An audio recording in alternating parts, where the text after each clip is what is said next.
China raises concern over PH reported development plans on Ayungin Shoal. Kailan ito? May 29, 2013. Sino ang presidente?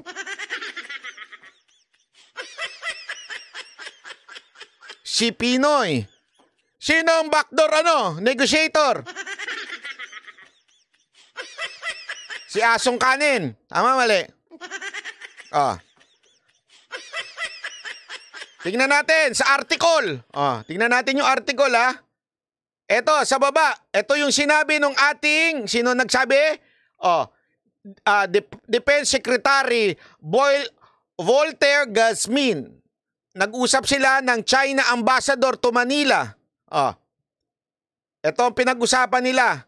We will not violate agreement not to construct new structures. We told them we only bringing supplies for our troops. Like water and food. There will also be rotation of troops because we're put our men there permanently or they'll go crazy.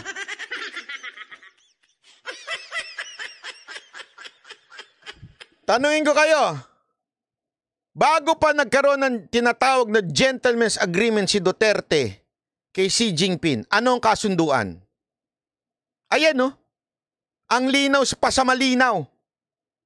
Yung ating defense secretary noong panahon ni Pinoy, etong si Defense Secretary Voltaire Gasmin, nakipag-usap sa China. Ayan, na sinasabi na hindi kami magdadala ng construction. Kasi ito nga sabi, they were concerned with the Philippines coming up with structures, additional structures in the Ayungin Shoal. And I told her that the ship that is moving towards Ayungin is only for provisions of food and water for soldiers who are there. Sa madaling salita, ang linaw pa sa malinaw, bago pa may gentleman's agreement, meron na agreement si Pinoy sa China na sinasabing hindi kami magdadala ng pako at martilyo dyan. Ang dadalhin lang namin, lollipop at kape. Hidarian, puna ka ng puna sa agreement ni Duterte. At saka sino pa itong kasama mong political analyst? Si si yung na-chismis kay kay Ontiveros. Diba? Galit na galit kayo sa gentleman's agreement. Na keso kay Duterte lang. Tinuloy lang ni Duterte yung agreement ni Pinoy. Si Lamas na mahilig maglamas ng istorya.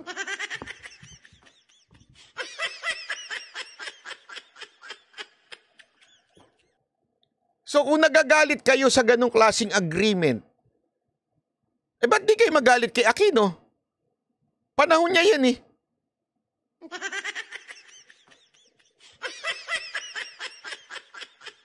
Hindi po ako nag-report This is a report from Inquirer. May 29, 2013. Kaya nga hindi ko maintindihan kay Roque kung bakit niya pa nilabas yan, panahon pa ni Pinoy meron na yan. Sabi tuloy nito isa, shout out kay Mike Abe.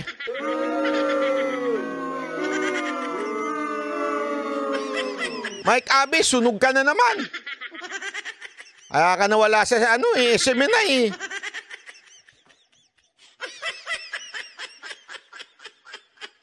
Kaya may secret agreement ka pa.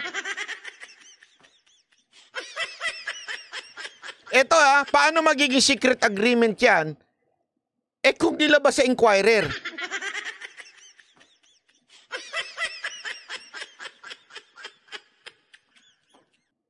So anong ibig sabihin po nito? Tanungin ko kayo, anong implication nito? Na si Pinoy, may agreement din pala sa China na hindi sila magdadala ng construction. It only implies that we also agreed that island is a disputed island.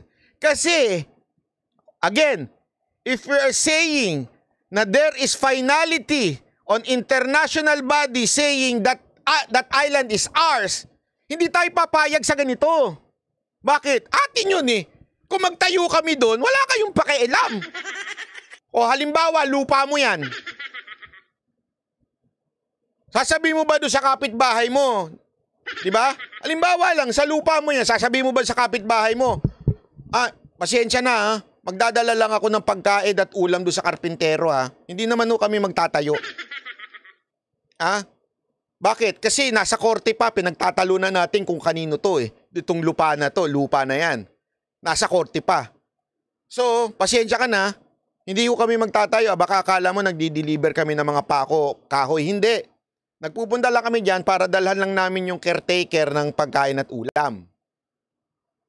Bakit mo ginawa yun? Kasi uma-agree ka na that lot is still disputed. Pinag-aagawan pa.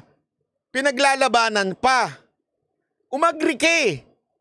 Kaya mo nga pumayag sa ganong... Pero baliktarin natin istorya. Kung ikaw, sigurado kang sa'yo yon because the court says, yung lupa na yan, sa'yo yan, Mr. Cristobal. That lot is yours.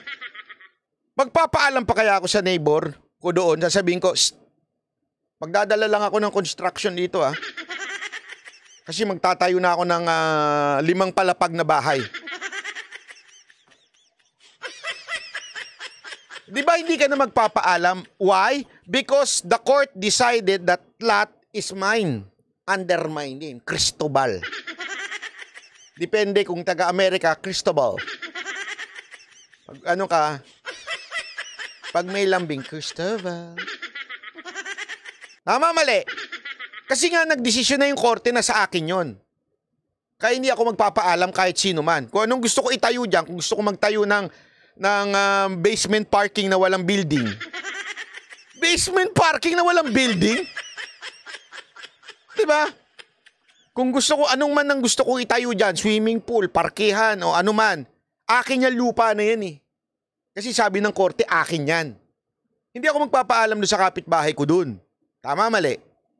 Pero since nagpaalam ako at nagsabi ko hindi ako magtatayo dyan, magbibigay lang ako ng pagkain doon sa caretaker, inadmit ko na merong disputed doon, pinaglalabanan pa yung lupa na yon.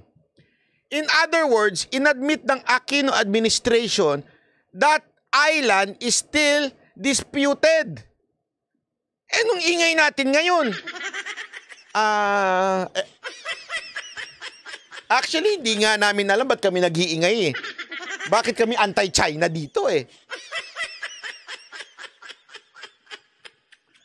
Di ba? Ano sabi ng mga troll? Basta pro-China kayo. Hindi po kami pro-China. May utak lang kami, kayo wala.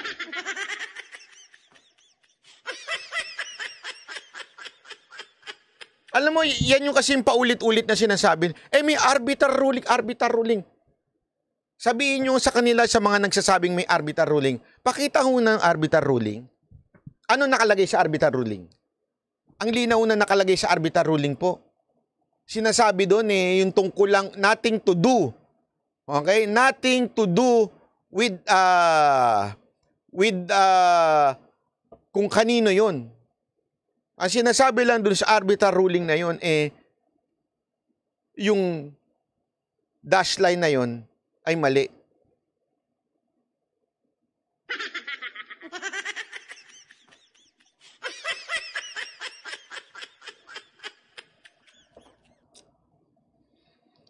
Kaya nga pati itong sinasabi nilang gentleman's agreement ni Pangulong Duterte, ewan ko kung baka possible.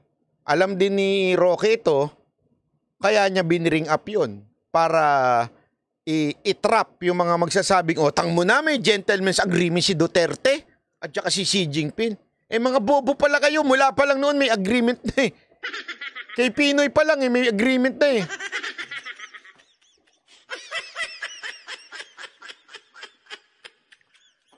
Ewan ko ba? Ewan ko talaga. Sa totoo lang, sana lang ha. Sana tayo mga Pilipino, mag-isip. Mag-isip talaga na maigi. Hindi ko alam kung bakit